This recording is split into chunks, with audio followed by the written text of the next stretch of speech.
Example 3.2. On Earth, standard temperature and pressure is based on the average atmospheric pressure at the surface and on a phase change of water that occurs at an easily produced temperature, being only slightly cooler than the average air temperature. The atmosphere of Venus is almost entirely carbon dioxide. The pressure at the surface is a staggering 93 atmospheres, and the average temperature is 470 degrees C. Venusian scientists, if they existed, will certainly use the surface temperature, the surface pressure, as part of their definition of STP. To complete the definition, they would seek a phase change that occurs near the average temperature. Conveniently, the melting point of the element tellurium is 450 degrees C.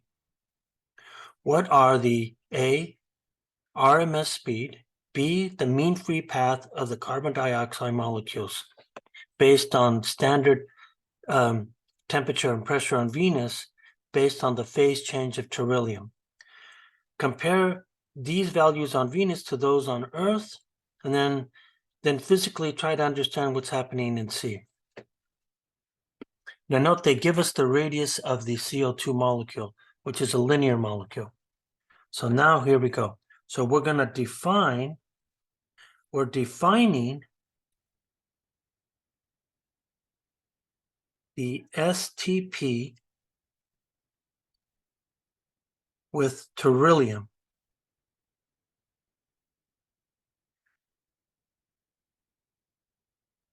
On the surface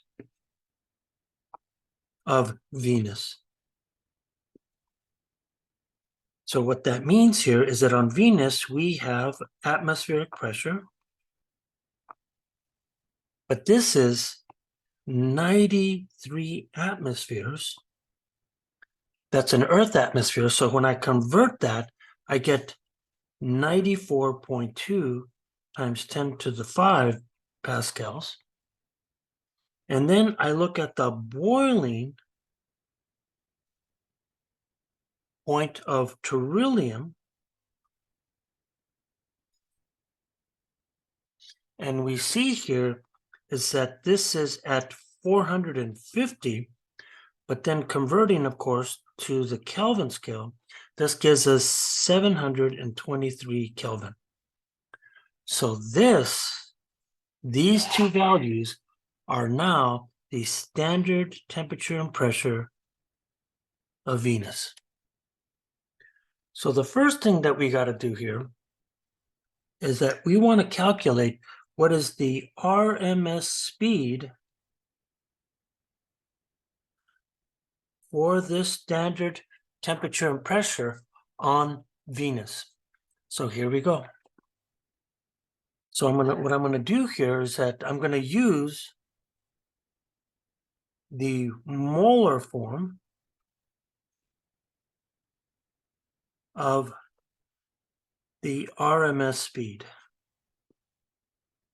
And I know that VRMS is then going to be the molar mass, in this case of CO2, and it's going to get divided into 3RT. So the first thing I got to do is I got to look up the molar mass of CO2. So the molar mass of CO2 is then going to be this. I know that carbon is 12 grams per mole, and I know that oxygen is 16 grams per mole. So then if I combine these, then this tells us here is that the molar mass of CO2 then has to be the mass of carbon plus 2 masses of oxygen. So if I add these, this is going to be 12 grams per mole plus 2 times 16 grams per mole. And so if I add these all together, what I'm going to get here, maybe I could write it over here. So I'm going to get 44 times 10 to the minus 3 kilograms per mole, and this will be the molar mass of CO2. So now I know what that molar mass is. So now that I have that, I can then go calculate what the RMS speed is on Venus and compare to that on Earth. So here we go. So now this is going to be the RMS speed on Venus. So then this tells me here, and then on Venus, this is going to be V RMS. And then I'm just going to start putting in my numbers. So you can see here is that I'm going to get 3 times the gas constant, right, which is joules per mole, Kelvin, times the temperature, which is 723 K, divided into the molar mass, which will be 4 times 10 to the minus 3 kilograms per mole. And then I got to take the square root of the whole thing. And what I get here is that I get 640 meters per second, and that's the VRMS on Venus.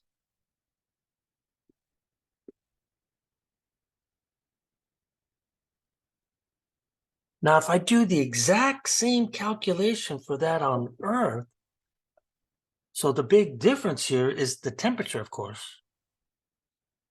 So then, if I look at the RMS speed of carbon dioxide on Earth, then the only difference in this calculation is, of course, the temperature. So the difference here is that I'm going to swap out the temperature for 293 K. And when you compute that, you get 407 meters per second, which will then be the VRMS on Earth. So when I look at these two numbers, of course it makes sense. There's a higher temperature on Venus, and therefore it has to be faster. So how much faster is it? So how much faster is VRMS on Venus than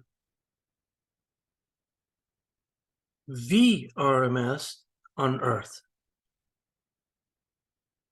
And if you look at the ratio, VRMS Venus divided by VRMS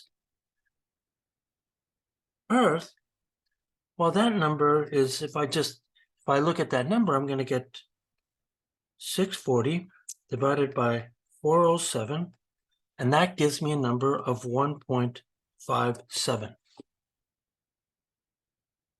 So that means here is that it's going to be what? It's going to be 57% larger, right?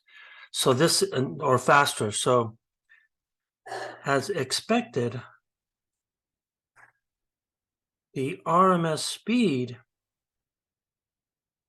is 57% higher on Venus than on Earth, due to the higher temperature.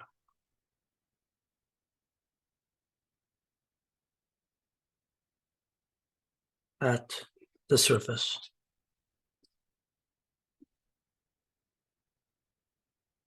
Okay, so now what we want to do here is that we want to calculate the mean free path. So let's go to B here. So now we're looking at the mean free path.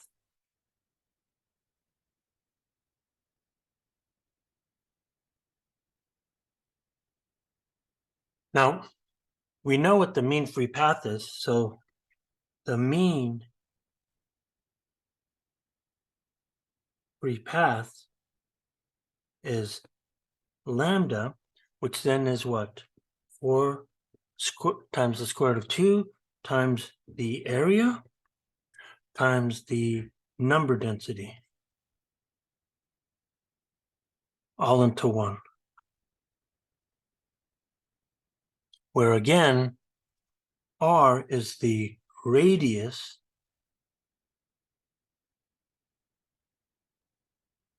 of CO2. Now, it turns out that this form is not useful. So this form is not useful because we do not know the number density.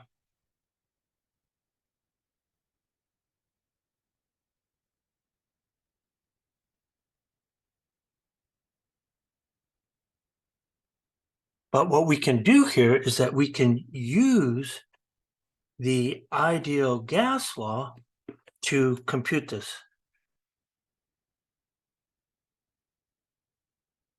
So if I look at the ideal gas law, if I look at per molecule, then this is going to be, PV is going to be KB and T. So then that tells me that the number density is then going to be KBT into P. Now that's way more useful. Now if I sub this in, I could then see that the mean free path is now in terms of quantities that we know, because we're talking about standard temperature and pressure. Okay, so now we can compute this. So now what I'm going to do here is that they give us the radius of CO2. So the radius of CO2 is this. So what you find here is that that CO2 is a linear molecule. That means if I look at this thing, it looks something like that. So what they're telling us is that the radius of this guy, that the radius R is 116 picometers, or I can write this as 1.16 times 10 to the minus 10 meters. So I could, now that I know what the radius is, I could now go calculate the mean free path. Okay, so now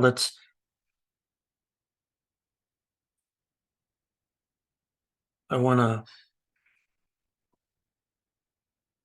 calculate lambda. So if I calculate lambda, I should do this here first. I should say that I want to, so this is the mean free path for Venus. Okay, so the mean free path for Venus looks like this. So it's got to be lambda Venus, and we're now using standard temperature pressure at the surface. So this will be 4 to the square root of 2 times 1.16 times 10 to the minus 10 meters. Then the atmospheric pressure is 94 times 10 to the 5 pascals. And that's going to go all into the KB constant and the temperature.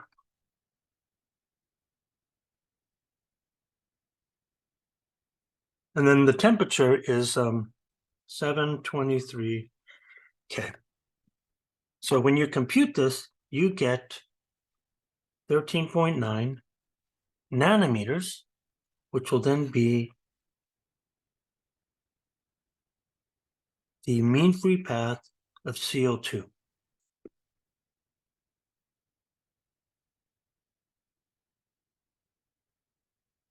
So now I want to repeat the exact same calculation for that on Earth.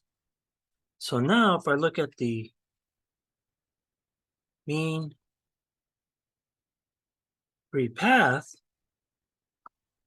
for this on Earth, now note that it's the exact same calculation. So the only difference here is that I got to use standard temperature and pressure. That means I replace temperature with atmospheric pressure, and I replace the standard temperature to 293. So when you compute this, you get 52.6 nanometers, and that's going to be the mean free path of CO2.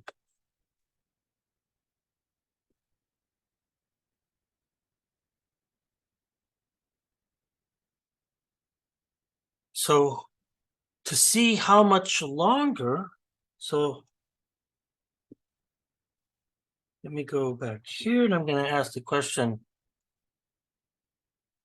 how much longer is the mean free path on Earth to that of Venus? We then look at the ratio. So if I look at the ratio then says that the Earth, again, of CO2 versus that on Venus of CO2, that ratio is going to be 52.6 nanometers divided by 13.9 nanometers, and this gives me 3.78. So this implies here, if I was to look at this thing, that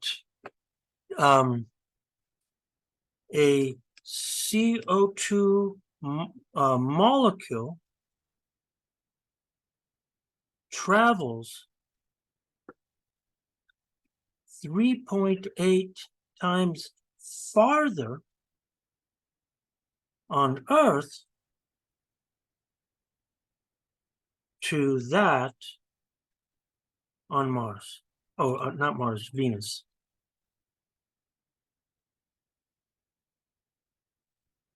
Right?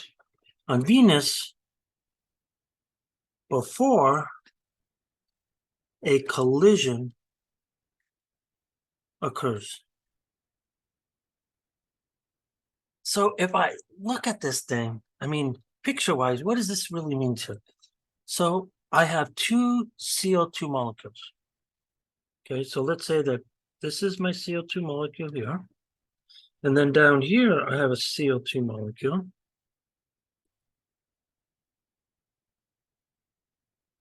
And what you're seeing here is that if I'm on Venus, then that means here that this guy really travels, maybe let's say 1, 2, 3, 4, 5, just to try to scale it. That, again, this is a CO2 molecule. And if we're talking about Venus, you're going to be colliding with these guys. So this distance is 13.9 nanometers. But now, if you're talking about Earth,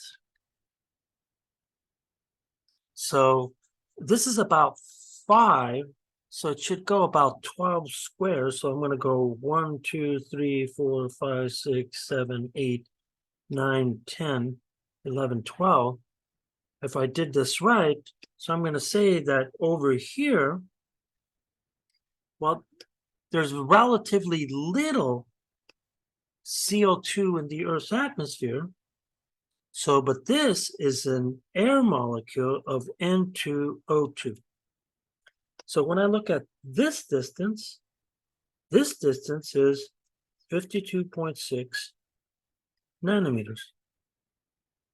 So you can see it's about, about 4 times longer. I guess I probably should have done a little bit further here. So picture-wise, that's what those numbers mean. So that's how far they have to travel before a collision.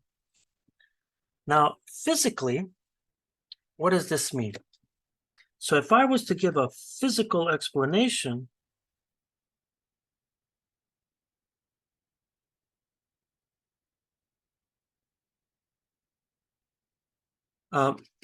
tells us that the 93 atmospheric pressure on Venus is about 100 times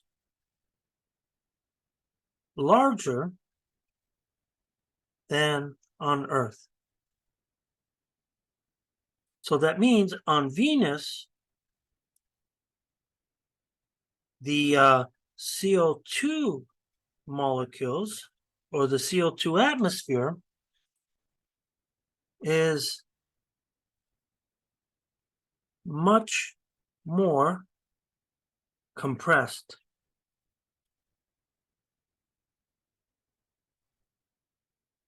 And closer together.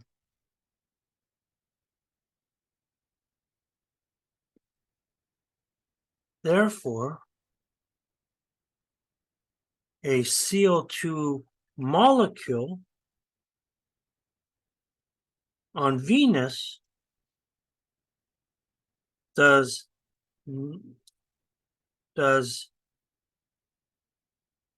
not travel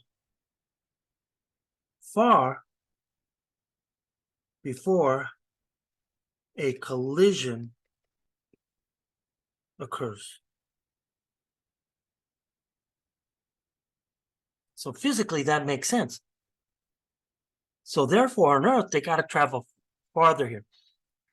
I guess, could we look at this mathematically to see? So if I look at this thing mathematically, how would I look at this thing here?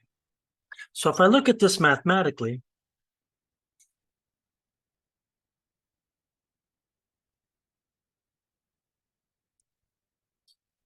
the mean free path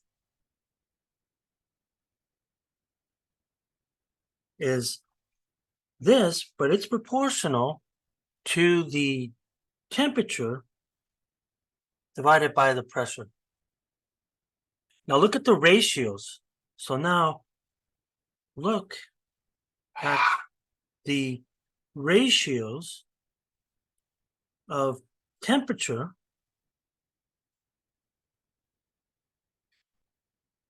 and pressure. So if I look at the temperature on Venus versus the temperature on Earth, well, this would then be 723 divided by 293, and this is approximately 2.5, but I would say that this is really a factor of 1. It's closer to 1 than it is 10. Now, if I look at the pressure on Venus versus the pressure on Earth,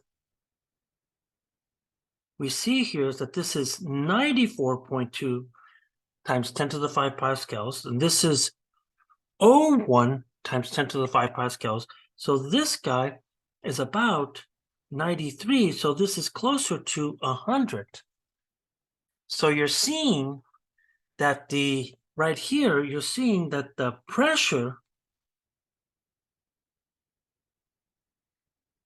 dominates the mean free path equation. So then that means here is that really the pressure is proportional to 1 over the pressure. Higher pressure, smaller mean free path. Lower pressure, longer mean free path.